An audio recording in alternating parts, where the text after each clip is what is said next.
Hey, what's going on, guys? Aarava here, and welcome back to some F1 2018 gameplay and some new feature details coming off the back of a second Dev Diary Codemasters have unveiled for F1 2018. Of course, 2 weeks ago, hopefully you did check it out, they uploaded a Dev Diary 2 weeks ago all about the contract system and also how the interviews are all going to work in F1 2018 career mode. I made 2 videos on that, annotation in the top right and links in the description to those 2 videos, so if you haven't checked those out, be sure to go see those. But in this one, we're going to be talking about all about the R&D tree. Now, of course, the R&D tree was something that was introduced in F1 2017. Then F1 2018, they took on the feedback primarily from what me and other YouTubers were giving them from the kind of community testing we did last year around February, and kind of took that advice and kind of improved, well, vastly improved, and in my opinion, completely, it's a game-changing kind of thing they've done to the R&D system for 2018. And so today we're going to be watching through the developer diary and then discussing some key points. So let's roll the clip and start playing it. 2017 had a huge R&D system, and during the process of developing that, we took on a lot of advice from the community who were playing the game for us early, and there were certain things that we thought would be really good to bring into 2018. So first of all, literally like I said, Lee mentions that they took on community feedback from that early testing that myself and some other people did last year. I just wanted to know that it's really, really fantastic to see that Codemasters actually took that feedback on board and have literally implemented some of those ideas that we gave to them in the brand new game. So kudos to them. Let's continue. So probably first and foremost, we wanted more players to experience more of the R&D system to actually be able to progress their development at a quicker rate. So we've made significant changes to the pricing structure. We've also changed the way that we present it to the player, so there's now a fog of war around it, so that you don't quite understand where your development's going, you don't know where the big wins are going to be.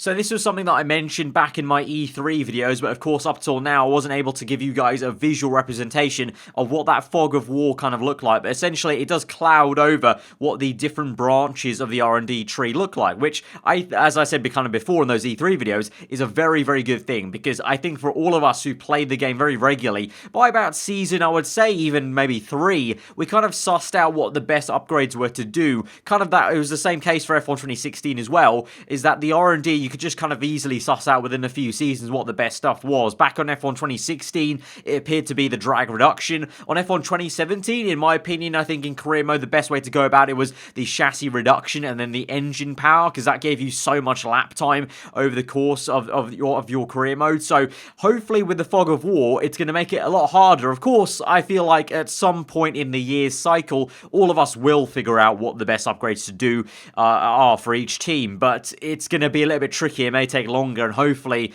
we're going to not be able to actually find out what the best ones are going to be up until like into the new year, maybe in the year 2019, hopefully, because that'll give us a nice couple of good months where no one knows the kind of quote-unquote kind of like career hack of what upgrades you should definitely do to maybe go faster than the AI. Keeps it a good challenge versus you against the AI at any kind of level. Really it doesn't really matter on what AI level you are at. It's going to give you a challenge, an extra challenge of, I don't really know which way the way to go is. You could go the wrong way in development, and then you can find that out later, and you have to kind of make that up. And then also at the same time, they talked about adjusting the prices as well and kind of tweaking that, because I think off the feedback, it's always a fine balance between players who are not going to play the career mode a lot and then others that are. You need that balance between the upgrades being cheap to get, but also expensive enough that the players that are playing multiple seasons are going to have a challenge still by season 6 about the amount they're having to play to actually build up the points to spend on the upgrade. So they're going to tweak it. Obviously, we'll have to see until the full game comes out to see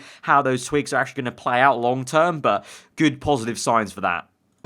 This year we've added ERS to the cars, and that's another area of the car that the player can also look to upgrade. And with multiple components building an ERS system in a Formula 1 car, again, it adds even more variation to the things that the player must consider. To any Formula 1 fan, it's very clear which teams have got strengths and weaknesses in which areas, and that's something that we showcase quite heavily in the vehicle handling in the game, and we wanted to do something similar with the R&D tree this year. So each team now has a bespoke R&D tree which focuses on the areas that those teams may be lacking just a little bit. So this next part I'm really happy about, and also I take a little bit of pride in the fact that this was one of the ideas that I remember I specifically brought up to Codemasters last year when we were testing F1 2017. I mentioned that, is there any possibility of having the R&D trees be unique to each team? You could have, for per se, Red Bull Racing, they want to improve their engine, or obviously all the time. That's the classic Red Bull story, is they're too good on aero and they're not good enough on engines, and so have the R&D tree be larger for them on the engine and powertrain side, and in this case also maybe the ERS side, but have less of a tree on the aerodynamics and chassis, because they literally are still the #1 best chassis, as was shown at the Monaco Grand Prix this year in 2018. And so it's absolutely fantastic to see they literally took that advice and suggestion on board and have implemented it. And you can see the difference if we flick through two different kind of screenshots from the video, is two different trees. I'm assuming this first one is the Red Bull tree. You can see a lot bigger on the powertrain compared to then the next screenshot. You can see almost the tree gets cut off essentially, and you've got that kind of wall that this other team, I don't know, probably a Mercedes powered team I would suggest maybe, hits essentially. And that's kind of, you know, to be...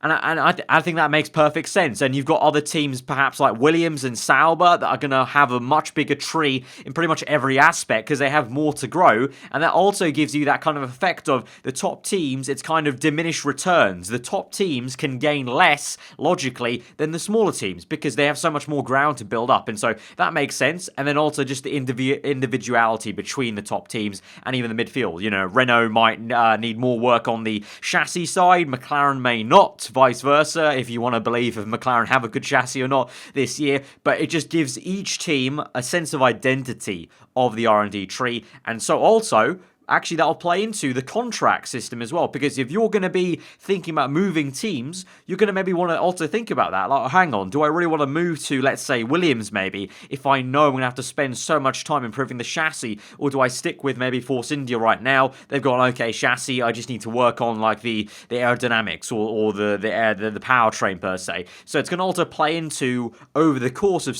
multiple seasons, you're going to maybe have to factor in terms of your career moves from team to team. You're going to have to maybe factor in something like that, like the case that it's going to be a completely different tree you're going to have to work on. And hopefully not just for the player, but for the AI's sake, it means the AI into season, they can really shift quite fast, because in F1 2017, teams really didn't shift too much within the season. Like, you saw maybe a team jump one team, but maybe now with this individuality, you could find like a Sauber moment from 2018 right now from the real life season, that the team jumps up and makes great strides through one season only and can make up two positions in the kind of pecking order chart, as it were.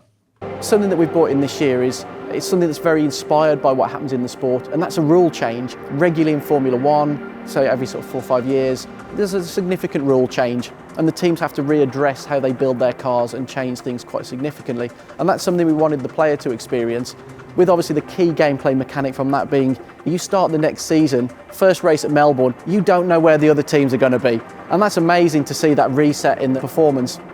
And the way this will work in the game will be, partway through the season, there'll be a point where we will determine whether there's going to be a rule change.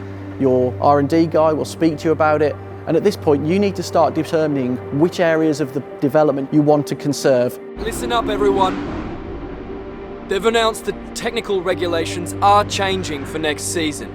There's a risk a lot of our hard work could be undone if we're not careful. So this segment's really great. That cut scene with our engineer telling the entire staff, including us, about the rule change, I really, really like that. That kind of vibe of like, okay guys, we've got a little bit of an issue, and that kind of sense of a little bit of uncertainty in his voice, and I just really love that kind of immersion of like, right, we might actually need to panic about this, we need to do something about this. And this game changer, effectively, is this part of the R&D that they've changed. The other tweaks are great, but I really think this is the big #1 game changer. That actual fact, if they just had this alone and didn't have interviews or the contract system, I would have kind of been happy already with this alone, because this is a huge thing. You guys know, if you watched my F1 2017 career mode, within 7 seasons, I got to a point where the only teams that really shifted up the pecking order were the teams I physically drove for.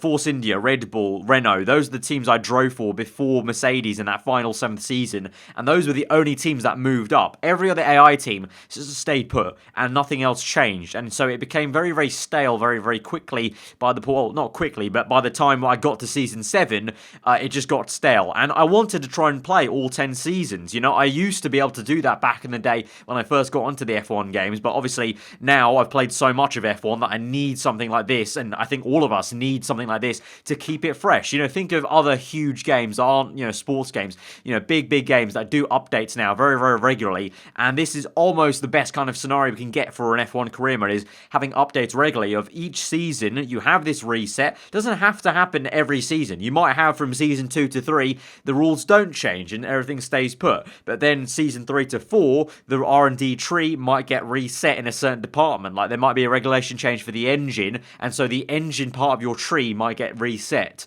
and so you're going to have to think about that. Okay, so I'm going to have to take that hit. Maybe to counteract that, I improve my aero department and chassis department even more so for the rest of the season, because I know by the end of it, that stuff's not going to get affected too much. And then also, maybe if you're thinking about moving teams, that might play into it. Okay, there's an engine reset, so maybe I don't want to go to a Mercedes powered team now. Maybe I want to move to a Renault powered team, or go to the Toro Rosso Honda perhaps, and see. Also, there's that gamble as well of, okay, the engine reset's happening, why don't I go to Toro Rosso Honda? Let's say you're in the Sauber and you want to go to Toro Rosso Honda when the engine change is going to come through, because you know that, okay, there might be a good chance for Toro Rosso and Honda to now actually be an okay engine, because everyone's going to get reset and shuffled around a little bit. And going back to the E3 presentation I had with Lee Mather, he showed me a work in progress save file from 5 seasons in, and the player was playing as Ferrari, and Ferrari was second last in the pecking order because they had not done any R&D. You had teams like McLaren and Renault all the way up in the top 2 teams, or the top 3 teams. Mercedes had moved down to P4.